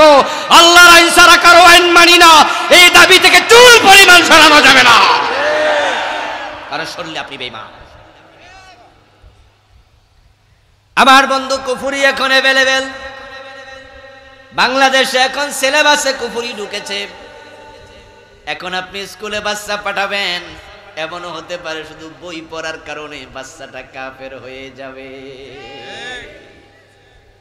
ওই যে কিয়ামতের আগে প্রিয় নবী বলেছেন না, অন্ধকার রাত সূর্য ডুবলে যেমন আধার আসে, কিয়ামতের আগে চারিদিক থেকে কুফরি আসবে। যদিও কুফরি নিয়ে আমি একটি বই লিখেছি, আমার লেখা মোট 7টা বই আছে আলহামদুলিল্লাহ। তার মাঝে এইটার নাম দিছি আমি ঈমান, কুফর ও নিফাক। এই বইটা আমি বাংলাদেশে চলমান 56টি কুফর লিখছি। কাফের হওয়ার জন্য কয়টা লাগে? হ্যাঁ, মাশাআল্লাহ, ওয়াজ তাহলে বুঝে আসছে। একটা করলেই কাফের। আর বাংলাদেশে চলমান 56টা লিখছি। কিন্তু নতুন নতুন যে কুফরি গত বছর থেকে ঢুকতেছে, এগুলো আমি এই বইতে লিখিনি, কারণ তখন এগুলো আসে নাই। 2023 সন জানুয়ারির 1 তারিখ বই উৎসব হলো, বাচ্চাদের হাতে বই গেল, দেখলাম ক্লাস 6-এর বইতে কুফরি ঢুকাইছে, মানুষ নাকি বান্দর থেকে আসছে। বিবর্তনবাদ। এই কুফরিটা বাংলাদেশে আগে এতটা চলমান ছিল না। ইউনিভার্সিটি লেভেলে এটা ডারউইনের মতবাদ আমরা পড়েছি, ওগুলা নিয়ে আমরা মাথা ঘামাইনি। হিন্দুরা বলে দুর্গা তাদের মা, এ নিয়ে আমরা মাথা ঘামাই না, তাদের ব্যাপার। খ্রিস্টানরা বলে ঈসা আলাইহিস সালাম আল্লাহর ছেলে, মাথা ঘামাইন, এটা তাদের ব্যাপার। ডারউইন বলেছে মানুষের প্রথম ব্যক্তি বান্দর ছিল, বান্দর থেকে নাকি মানুষ। আল্লামা সাইদি রাহেমাহুল্লাহ একটি আলোচনায় বলেছিলেন যে মানুষ বান্দর ছিল, ডারউইন এটা পাইল কেমনে? কয়ে গবেষণা করে দেখছে। গবেষণা করার সময় উনি কয় কি পরিমাণ গাঁজা খাইছে আল্লাহ জানে, হয়তো ওটার মেয়াদও ছিল না। কারণ যে ব্যক্তি গাঁজা খায় না, মাথা ঠিক থাকে, সে কেমনে বলে যে মানুষের প্রথম ব্যক্তি বান্দর ছিল? বান্দর গাছে গাছে লাফালাফি করতে করতে নাকি লেজ পড়ে গেছে, তারপরে কোনো একদিন হেসকা দিয়া টান মারসার বেড়া হইয়া সে মানুষের রূপ নিয়েছে। পাগল কাকে বলে? ডারউইন বলেছে এটা তার ব্যাপার, আমরা মাথা ঘামাই না। কিন্তু ক্লাস 6-এর বইতে যখন এটা ঢুকাইয়া দিল, চুপ থাকা আর যায় না। কারণ যারা বিশ্বাস করবে মানুষের প্রথম ব্যক্তি আদম নয়, সে কুরআনের স্বীকারকারী হয়ে কাফের হয়ে যাবে। মানুষের প্রথম ব্যক্তি আদম, এই আলোচনা আল্লাহর কোরআনে আছে না নাই? সূরাতুন নিসার প্রথম আয়াত, ইয়া আইয়ুহান নাসু তাকু রাব্বাকুম আল্লাযী খালাকাকুম মিন নাফসিন ওয়াহিদাহ। ও মানুষেরা, তোমরা তোমাদের রব আল্লাহকে ভয় করো, যিনি তোমাদেরকে সৃষ্টি করেছেন একজন মানুষ থেকে। ওই একজন মানুষকে, ওই একজন মানুষকে ইন্নী জাইলুন ফিল আরদি খলিফা, আমি জমিনে খলিফা বানাতে চাই। প্রথম খলিফা কে? ওয়া খালাকা মিনহা যাওজাহা, তারপরে তে আদম থেকে আমি বানাইছি তার স্ত্রী হাওয়াকে। ওয়া বাসসা মিনহুমা রিজালান কাসীরান ওয়া নিসা, তারপরে দুজন থেকে আমি অগণিত নারী পুরুষ বানাইয়া দিছি। এখন ডারউইন বলে আদম না, প্রথম ব্যক্তি বাদর। সিলেবাসে ঢুকলো ক্লাস 6-এর বইতে। আমরা আলেম ওলামারা প্রতিবাদ করলাম, সরকার পর্যন্ত মেসেজ গেল। সাবেক শিক্ষামন্ত্রী দীপুমণি একটা কমিটি বানাইয়া দিল। ওই কমিটি রিপোর্ট করলো, সরকারের কাছে বলল 90% মুসলমানের দেশে এই কুফরি মতবাদ চলতে পারে না। আলহামদুলিল্লাহ, আলেমদের প্রতিবাদের ফলস্বরূপ সরকার সাথে সাথে সার্কুলার করলো, সিলেবাসে ওই অংশটুকু পড়ানো যাবে না।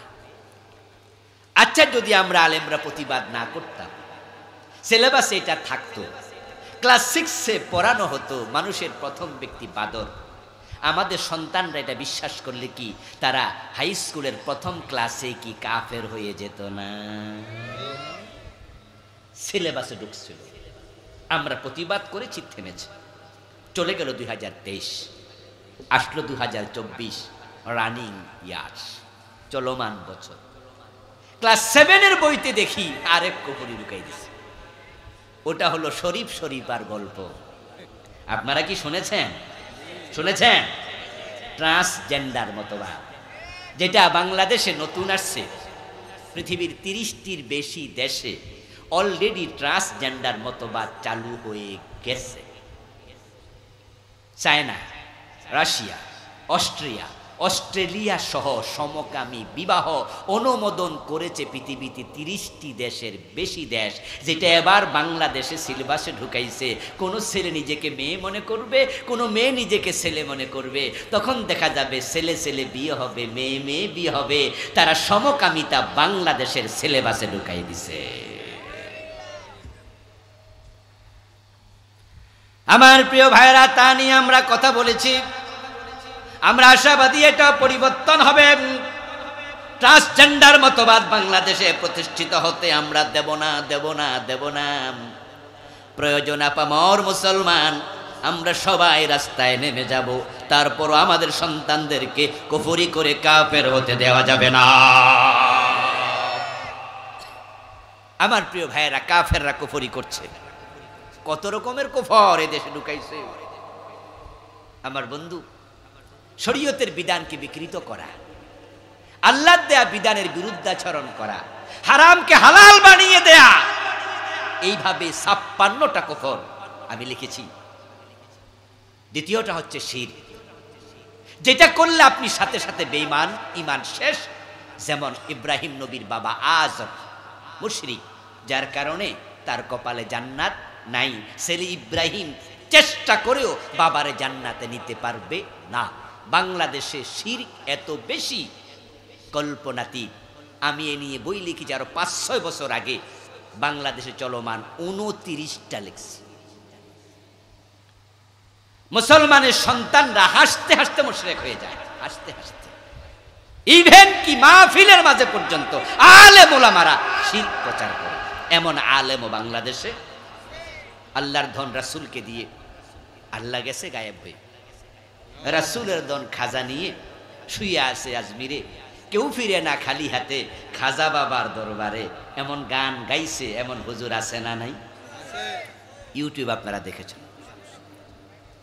আমার বন্ধু ছেলে মেয়ে হয় না, চাওয়ার জন্য হুজুরের কাছে যায়। মরা বাবার কাছে গিয়ে ছেলে চায়, মেয়ে চায়, সাথে সাথে ঈমান চলে যাবে। কারণ সন্তান দেয়ার মালিক শুধু কে? শুধু আল্লাহ, শুধু আল্লাহ।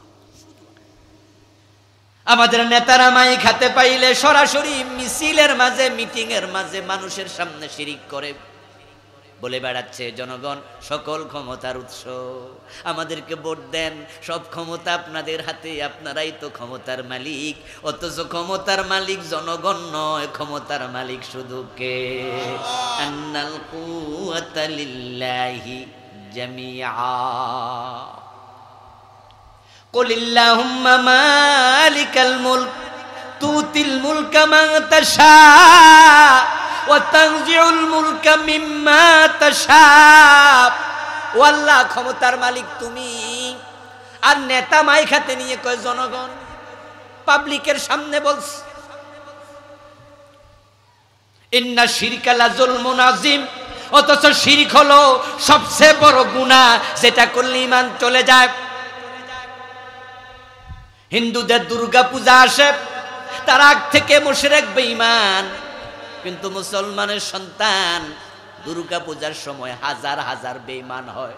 কারণ এমন স্লোগান বাংলাদেশে ঢুকাইয়া দিছে সিলেবাসের বইয়ের মাঝে পর্যন্ত, যেটা বিশ্বাস করার সাথে সাথে ঈমান শেষ।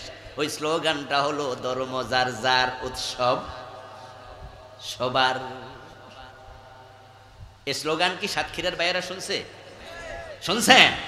এই স্লোগান বিশ্বাস করলে ঈমান সাথে সাথে শেষ। এই স্লোগান আল্লাহর কোরআনের একবারে উল্টা। কোরআনের স্লোগান হলো লাকুম দীনুকুম ওয়ালিয়া দীন। এই আয়াত মুখস্থ নাই, এখানে কি একজন আপনারা আছেন? তো আল্লাহ বলল কি আর আপনি স্লোগান বানাইলেন কি? আল্লাহর কথার অর্থটা কি? লাকুম দীনুকুম, তোমাদের দিন তোমাদের, তোমাদের ধর্ম তোমাদের, ওয়ালিয়া দিন, আমার ধর্ম আমার। আচ্ছা বলুন তো, দুইটা কি এক না আলাদা? আমার প্রিয় ভাইয়ের একটু কথা বলেন না, এক না আলাদা? তাহলে স্লোগান তো হবে ধর্ম যার, উৎসব শুধুই। আরে মুসলমান হাসতে হাসতে মুশরিক হয়, পইতা কাঁধে বেঁধে, পেট দেখায়া নাবির নিচে ধুতি পরে হিন্দু ভদ্রলোক আপনার বাড়িতে আসছে ঠাকুর। এসে বলতেছে, এই তোমরা বাড়িতে কারা আসো গো? কার কি বিপদ আপদ আছে জানবা নাকি? আসো আমি একটু রাশি ফল দেখিয়া দিই। মুসলমানের সন্তান হিন্দু ঠাকুরের কাছে হাত বাড়াইয়া দেয়, বলে দাদা আমার অবস্থা কি দেখেন তো। উনি হাতের দিকে তাকায় কয়, আগামী মাসে ফাড়া আছে, আমার 313 টাকা দিলে ফাড়া কাটটা দেব। রাশিফল জানার জন্য বিদেশ যাবে, ভিসা লাগবে কিনা জানার জন্য বসুন্ধরা শপিং মলে বাবা লিটন দেয়ান বসে আছে। অতীত ভবিষ্যৎ ভূতপূর্ব তিনি সব জানে, অথচ 1 সেকেন্ড পরে কি হবে একমাত্র জানে কে? যে ব্যক্তি মনে করে হস্তরেখা দেখে কেউ বলেছে বিপদ আছে, সে বলতে পারে। আগামী মাসে বিপদ হবে সে জানে, ভিসা লাগবে কিনা সে জানে, 1 সেকেন্ড পরে কি হবে কেউ জানে আল্লাহ ছাড়া। সাথে সাথে ঈমান। সর্বাঙ্গে ব্যথা মলম দেব কোথায়? বললাম তো 4-5টা আছে, তো 29টায় ছোট্ট বই লিখেছি। আমার বইগুলো ড্রাইভারের কাছে আছে, এখানে আমার গাড়িটা আছে, যাওয়ার সময় নিয়ে যাবেন। ঈমান আপনাকে বাঁচাতে হবে। আমারটা কিনা জরুরি না, শিরক নিয়ে অন্য লেখকের বই পড়বেন, আর এটা নিলে তো সহজে পাবেন, কাছে যেহেতু আছে। 29টা লিখেছি মুশরিক হওয়ার জন্য, 29টা করা লাগবে না, একটা করলে ঈমান। আল্লাহর সামনে গিয়ে দেখবেন যে আপনার ঈমান নাই, আপনি মুশরিক, আপনি কুফরি করেছেন। আর আল্লাহ বলবে কেন কুফরি করলা? আপনি বললেন যে আল্লাহ এটা যে কুফরি আমি তো জানতাম না। আল্লাহ বলবে তাই নাকি, তাহলে জান্নাতে ঢুকে যাও, ঠিক না? এত সোজা। আচ্ছা না যাই না বিষ খাইলে অসুবিধা আছে না? মরে মরে। আপনি জানেন না কেন? ইলম অর্জন করা কি নফল না ফরজ? নফল না ফরজ? আমার দোস্ত, আপনি মসজিদে গিয়ে আল্লাহর আইন মানেন, আত্তাহিয়াতু পড়তে বসতে হয়, এটা ওয়াজিব। ইমাম সাহেব ভুলে গেছে, ভুলে তিনি দাঁড়াতে শুরু করছেন। জজ সাহেব পিছন দিয়া লোকমা দিলেন, একা না, ম্যাজিস্ট্রেট সাহেবও দিল, অন্য মুসল্লিরাও দিল। 2 রাকাত পড়ার পরে যদি দাঁড়িয়ে যায় ভুলে, লোকমা কি আমরা দেই না? দেই। হুজুর জজ সাহেবের লোকমা পেলেন, দাঁড়ানে না দাঁড়াইয়া তিনি দাঁড়াইতেছিলেন, বসে গেলেন, নামাজ যথারীতি শেষ করে। জজ সাহেব বুঝলো হুজুর ওয়াজিবে ভুল করেছিল, আমি লোকমা দিয়েছি। মনে মনে ভাবলো, দেখো আমি আল্লাহকে কিভাবে মানি, রাসূলকে কিভাবে মানি। ইমাম সাহেব ভুল করেছে, আমি ছাড় দেই নাই। ইমাম যদি আমার বাবা হতো, আমি তার মুসল্লি হতাম, বাবা ভুল করলে আমরা কি বাবারে ছাড় দিতাম? তাও লোকমা দিতাম। ইমাম যদি পীর হতো, মুক্তাদি তার মুসল্লি হতো। ইমাম যদি ভুল করে পীর হইয়া মুক্তাদিও ছাড় দেবে না, লোকমা দেবে। সবাই ভাবে আল্লাহকে মানি, রাসূলকে মানি, পীরকেও ছাড়ি না, বাপকেও ছাড়ি না, ইমামকেও ছাড়ি না, লোকমা দেই। কিন্তু জজ যখন বিচারকের আসনে গিয়ে জোহরের নামাজ পড়ে বসলো, চোরের যখন রায় দেয়, তখন কি হাত কাটার রায় দেয় না জেলে যাওয়ার রায় দেয়? অথচ চোর ধরে হাত কাটার রায় দেয়া কি ওয়াজিব না ফরজ? তো উনি হুজুরের ওয়াজিবে লোকমা দেয়, নিজের ফরজের খবর নাই। উনি বুঝেই না ইসলাম আসলে। আমার বন্ধু, তৃতীয় সমস্যা হলো নেফাক। যদি আপনি নেফাক করেন, আপনার অন্তরে মুনাফিকি ঢুকে যায়, তাহলে আপনার ঈমান থাকবে না। এখন কে মুনাফিক আমরা জানি না। রাসূলের যুগে কারা কারা মুনাফিক, ওহী নাজিল হওয়ার আগে রাসূল নিজেও জানতেন না। কারণ নেফাক নামক যে রোগ আছে, সেটা থাকে কলবে, অন্তরে, আর অন্তরের মালিক শুধু কে? মুনাফিকদের মাঝে রুল নাম্বার যার 1, তার নাম কি আপনারা জানেন? কেউ বলতে পারবেন? আব্দুল্লাহ ইবনে উবাই। মাশাআল্লাহ, এখানে আলেম ওলামারা আছে তো, বলে দিব। আব্দুল্লাহ বিন উবাই রুল নাম্বার 1। অথচ উহুদের যুদ্ধের দিন রাসূলুল্লাহ সাল্লাল্লাহু আলাইহি ওয়াসাল্লাম উনাকে, এই তাকে, আব্দুল্লাহ ইবনে উবাইকে 300 মুজাহিদের নেতা বানাই দিয়েছে, যার ব্যাপারে কোরআন মাজিদের আয়াত হলো ইন্নাল মুনাফিকিনা ফিদ দারকিল আসফালি মিনান নার, জাহান্নামে ফেরাউন নমরুদের নিচে থাকবে। তাকে উহুদের যুদ্ধের দিন 300 মুজাহিদের নেতা বানাইছে। সাউথ নামক জায়গায় যাইয়া 300 জন লইয়া পলাইয়া চলে আসে, যুদ্ধের মাঠে যায় নাই। আল্লাহ তাআলা তখন প্রিয় নবীকে জানাইলেন, ইযা রাআইতাহুম তুজিবুকা আজসামুহুম ইন ইয়াকুলু তাসমা' লিকাউলিহিম। ও প্রিয় নবী, চেহারা দেখা মনে করছেন আল্লাহর ওলি, কত সুন্দর দাড়ি, কত সুন্দর টুপি। এই আব্দুল্লাহ ইবনে উবাই দেখতে মনে হয় ফেরেশতার মতো। আপনি খুশি হইয়া গেছেন, তুজিবুকা আজসামুহুম, চেহারা আপনার দেহ খুশি বানাইয়া দিছে, অথচ অন্তর ঈমানটাই।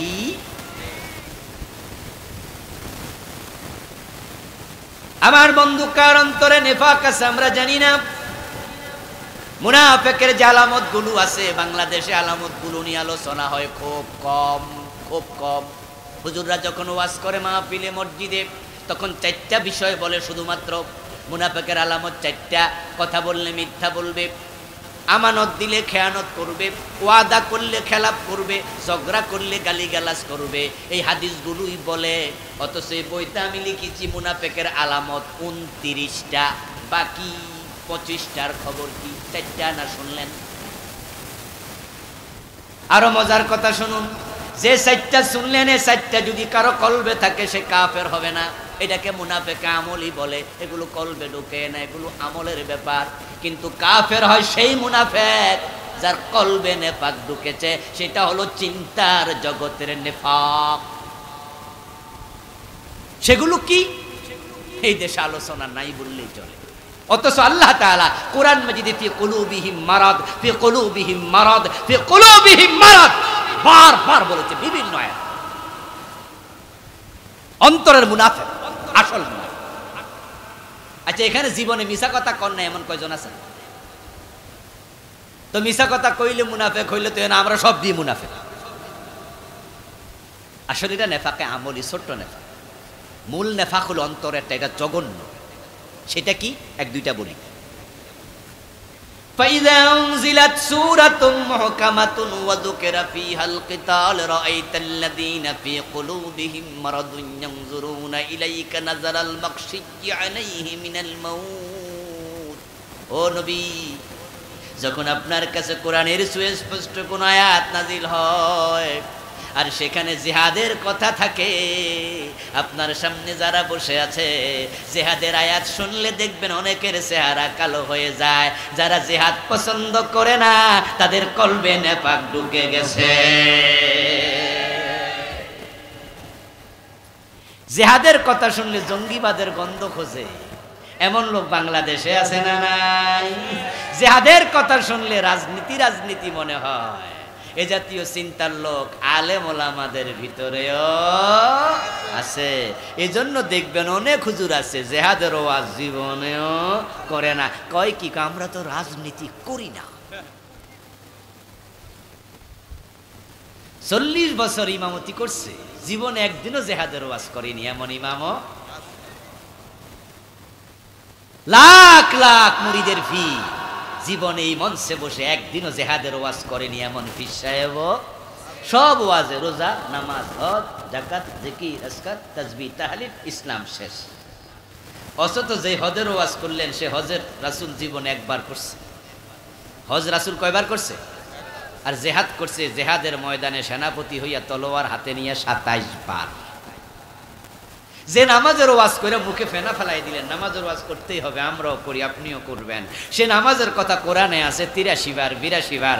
জাকাতের কথা আছে 80 বারের কম বেশি। হজের কথা আছে 3-4 বার। রোজার কথা আছে 3-4 বার। আর জিহাদের আয়াত ডিরেক্ট ইনডিরেক্ট হলো 500টা। আল্লাহর নবীর একজন সাহাবী খুঁজে পাবেন না যিনি জিহাদ করেন নাই। অন্ধ সাহাবী ইবনে উম্মে মাকতুম পর্যন্ত যুদ্ধের মাঠে মারা গেছে। জিহাদ করতে গিয়েছে রাসূলের মেয়ে ফাতেমা, জিহাদের মাঠে গিয়েছে রাসূলের স্ত্রী আয়েশা, জিহাদের মাঠে গিয়েছে রাসূলুল্লাহর ফুফি সাফিয়া বিনতে আব্দুল মুত্তালিব, জিহাদের মাঠে গিয়েছে সব সাহাবী। আর জিহাদের কথা শুনলে তোমার ভালো লাগে না, তুমি মুনাফিক, তুমি মুনাফিক, তুমি মুনাফিক। আবার জিহাদ বলতে বাংলা ভাইয়ের মতো মানুষ মাইরা গাছে ঝুলানো বুঝবেন না। জিহাদ বলতে শায়েখ আব্দুর রহমানের মতো 500 জায়গায় একসাথে বোমাবাজি করাকে বুঝবেন না। জিহাদ বলতে নিরীহ মানুষকে সিনেমা হলে বোমা মেরে হত্যা করাকে জিহাদ বলা হয় না। আদালতে বোমা মেরে বিচারক হত্যা করার নাম জিহাদ না, এটা সন্ত্রাসবাদ। এটাকে ইসলাম সাপোর্ট করে না। ইসলাম নিরীহ মানুষকে হত্যা করার অনুমতি কখনো দেয় না। জিহাদ মানে হলো অন্যায় করা হবে না, অন্যায় সহ্য করব না, অন্যায় যেখানে প্রতিবাদ সেখানে মুখে বলবো, কলম দিয়ে লিখবো, প্রয়োজনে তলোয়ার হাতে তুলে নেব।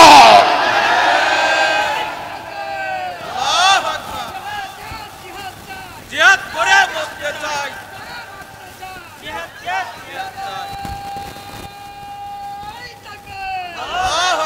আমার প্রিয় ভাইয়েরা, এই মুনাফিকি তাহলে 4টা যোগ 1টা 5টা বললাম, আরো থেকে গেল 24টা। এখন যদি আপনি রোগ কোনটা না বোঝেন, উল্টা পাল্টা ওষুধ খাইলে কি রোগ ভালো হয়?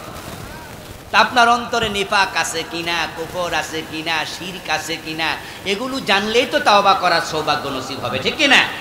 জানবেন, এগুলো জানবেন। নেকামল করুন, নেকামল, নেকামল। নামাজ পড়বেন, রোজা রাখবেন, আবার সুদে টাকা লাগাবেন। 5 ওয়াক্ত নামাজ পড়ে ঘোষ না দিলে সাইন করে না, অফিসার ঘোষও খায়। টুপি আছে মাথায়, দাড়ি আছে মুখে, ওজনে কম দে, মালে বেজাল দে, এগুলা কি নেকামল? তোমার এই দাড়ি, তোমার এই টুপি, এগুলো তোমার জন্য হচ্ছে মুনাফিকি। তোমার সুরতের সাথে সিরতের মিল নাই। নেকামল হচ্ছে মা আতাকুমুর রাসূলু ফাখুযু ওয়া মা নাহাকুম আনহু ফান্তাহু। রাসূল যা করতে বলেছেন করো, যা ছাড়তে বলেছেন ছাড়ো। আসুন আমরা ঈমান এবং নেক আমলকে পুঁজি করে